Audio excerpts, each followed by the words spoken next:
Welcome back to the Race 5 Smokehouse and Grill. Today we are making some smoked chuck roast and chorizo chili. Let's go.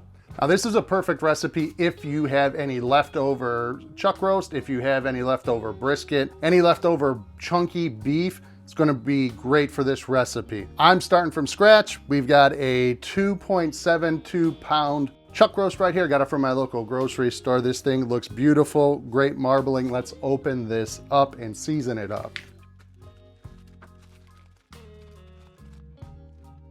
Give this a quick pat. Make sure that seasoning we're gonna put on here sticks nicely.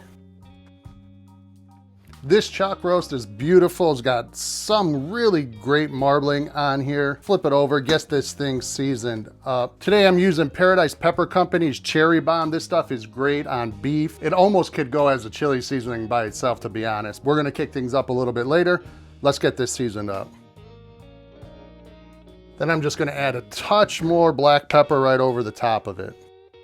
This is some coarse black pepper. Man, this smells so good. Flip her over, do the same thing.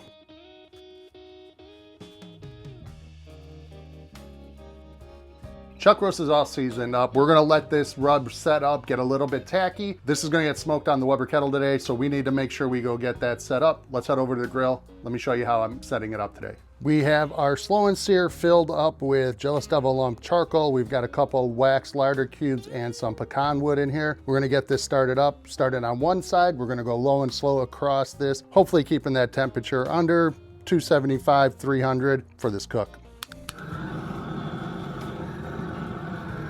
Wax cubes are lit. I always like to throw a loose coal or two right near it, make sure they get started up nicely.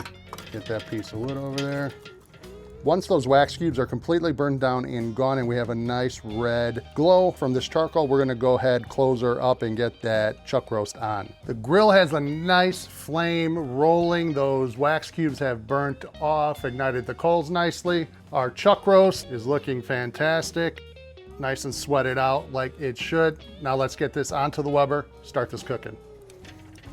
Get this bad boy on here. I like to try to shape it into how it's gonna cook. And that looks perfect. Close her down. Gonna keep the vent about a quarter of the way open, and I always keep the bottom vent wide open. I just never mess with it. We're gonna let this roll. I'm gonna check on it in probably 4 hours. Just let it cook, get that smoke. We're not cooking this like a chuck roast like I normally do, where I wrap it and foil it and come back till it's 203, rest, all that, because this is gonna finish cooking in the chili. So I'm only gonna run this to maybe 160, 170, where I know it's cooked, where I know it's got a lot of that good smoke flavor into it. And then later when we put the rest of this chili together, it's gonna go for a longer simmer, 1.5, 2 hours. And I'm gonna let it finish breaking down and cooking in that chili. That way we get all that great flavor into the chili. So we'll be back in a few hours when it's time to check on this chuck roast. We're roughly 6 hours in, got a little bit busy. That's okay. Let's go take a look at this chuck roast, see how we're looking.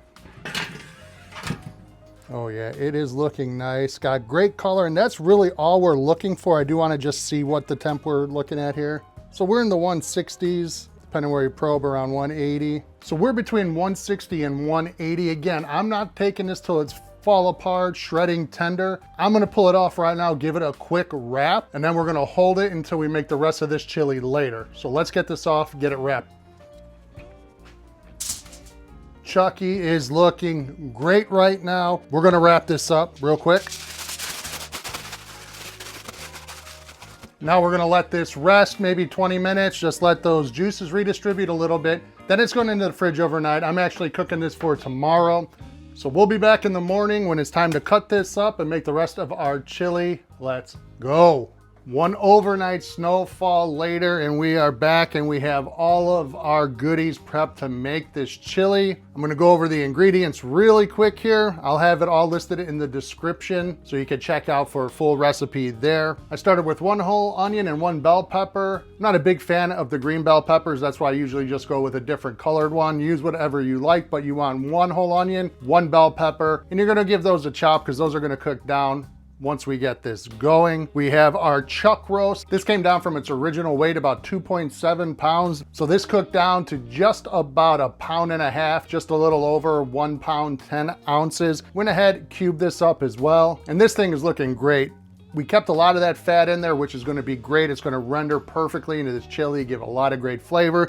You see some beautiful smoke ring on here, and it smells like a great smoked piece of chuck roast. So this is going to be awesome in this chili. We have our spice mix here, and we have our chorizo. First thing we have to do is get this chorizo out of the package and get it browned up. So let me get this stuff out of the way and work on this chorizo. We've got our pan warming up. Let's get these chorizo out of the casings and starting to break down and brown. A lot of times the chorizo comes in bulk or in one tube. Didn't have that, so we're going with the links, but you want to get that out of the casing. Just slice that open, get that casing off, and get it in there. And this is just over 1 pound as well. So between this and the chuck roast, we're close to 3 pounds of meat. Chorizo is in the pan. Let's start breaking it up. We have the chorizo crumbled and breaking down nicely. We're gonna cook this until it is nice and browned overall, and we'll get on to the next step. We'll be back once this is all broken down and ready to move on. Now this has been rolling for about 5 minutes or so, and once it gets broken down into fine pieces like this, we're gonna go ahead and remove it, but we're gonna keep whatever fat's in there. Usually chorizo has a good fat content, so the bottom of the pan could be coated with that fat. If not, we're gonna add a little bit of olive oil to saute the veggies. But first, let's get the chorizo out of here so we can brown up those veggies. We're gonna hit with a little olive oil because there was not a lot of fat left over from this, so a tablespoon or 2 of olive oil, just so we could get these veggies cooked through. And I'm gonna pull these garlic cloves off. We have 4 garlic cloves. Then get your pepper and your onion in. And we're just gonna keep stirring these and cooking these until they get clear and translucent and soft. That's when we're gonna crush in our garlic. You see all those little bits down here that are coming off? That's from the chorizo cooking. That's just gonna add so much more flavor to this. That's why you don't remove anything from this. Just cook it all together and it's gonna be awesome. All right, it's been about 6-7 minutes. Time to add our garlic to this. This is looking nice and translucent, getting nice and soft. Let's add our garlic. We've got 4 cloves. Gonna get these in our garlic smasher here and just get these in. Go ahead and get this mixed in here now. And then we're gonna let this go for about another minute. You put that garlic in a little bit later just so it won't overcook or burn in here. This is looking and smelling amazing. Time to add some tomato paste. This is really gonna add to the tomato flavor. It's gonna add to the richness. Let's add about 2 tablespoons or so. 1, 2. Then mix that right in. Cold day and all this steam from the liquids evaporating and cooking off. I know it's gonna be kind of hard to see in a few spots, but we're gonna work through it. Oh man, that's tomato paste. Really giving a great aroma here.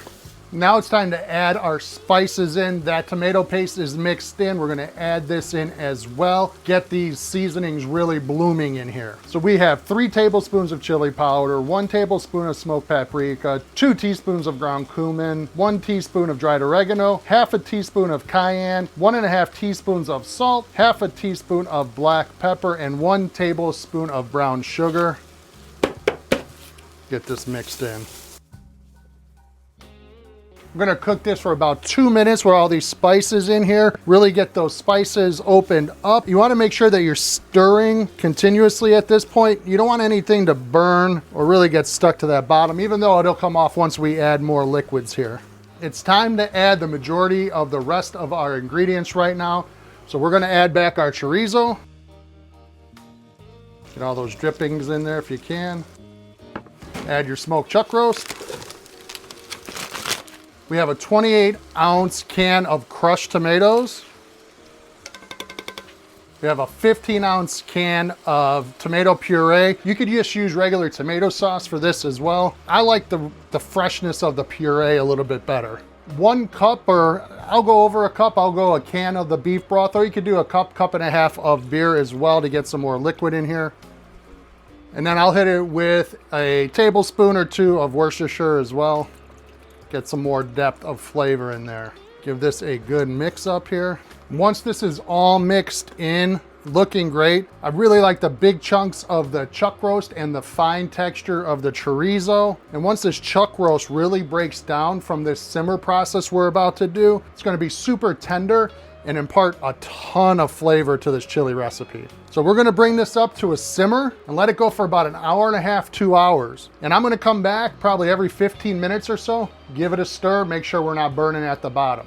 We are about 1 hour and 45 minutes in. Every 20 minutes or so, I would come out, give it a quick stir, make sure nothing's sticking to the bottom, and make sure that it is continue that simmer throughout the cook. Again, about 1 hour, 45 minutes in now. Let's take a look, see where we're at. Just a stir here. Oh yeah, that's nice. You can tell this is good because this chuck roast is getting super tender. And now I know this next step is controversial in many camps. We are team beans with our chili here. So I'm gonna add some beans here. I have some black beans, throw that in there. And some light red kidney beans, 1 can of each. I did give them a drain before putting them in here. Give that a good stir in as well. And if you are team beans and you do want to add them, don't add them till in, like the last 15, 20 minutes, maybe half hour at the most. That's plenty of time to get them cooked through and nice and soft and ready to eat. But if you let them go for 1 hour, 2 hours the whole time, those beans are just going to turn into mush and turn into a liquid inside your chili. So we'll be back in about 20 to 30 minutes when it's time to dig in. I can't wait, this smells so good. Our chili is done. It went about another 30 minutes after we added those beans. It's time to dive in and see how this tastes. You get that smoked chuck right off the tip of the nose and it smells amazing. Let's dive in here, see how we did. This looks amazing. I like that it has these big hunks of the chuck roast in here. And watch this, it's so tender, it just falls apart. You know this is gonna be tender and delicious greatness here. Fix yourself a couple big scoops. Before I add any cheese or sour cream, I just wanna give this a quick taste here. See what we're working with. Big chunks of chuck roast, super tender. That's delicious. That chuck roast, that smoky just adds to chili, no questions about it. Just a slight touch of heat, really balanced, not overloaded on the beans. This is delicious. Top-notch chili here. Give it a nice pinch of your favorite cheese. This is cheddar jack. Gonna follow that up with a nice dollop of sour cream. Oh yeah, I gotta try this out this way. Really doesn't need it, but hey, it's gonna make it a little bit better, right? Gonna eat this whole bowl right now. Thanks for checking out the video. If you like what we did here, please hit that thumbs up button, hit that subscribe button if you haven't already. Check me out on social media, and we will be talking to you all soon. Thanks again, everybody. Peace.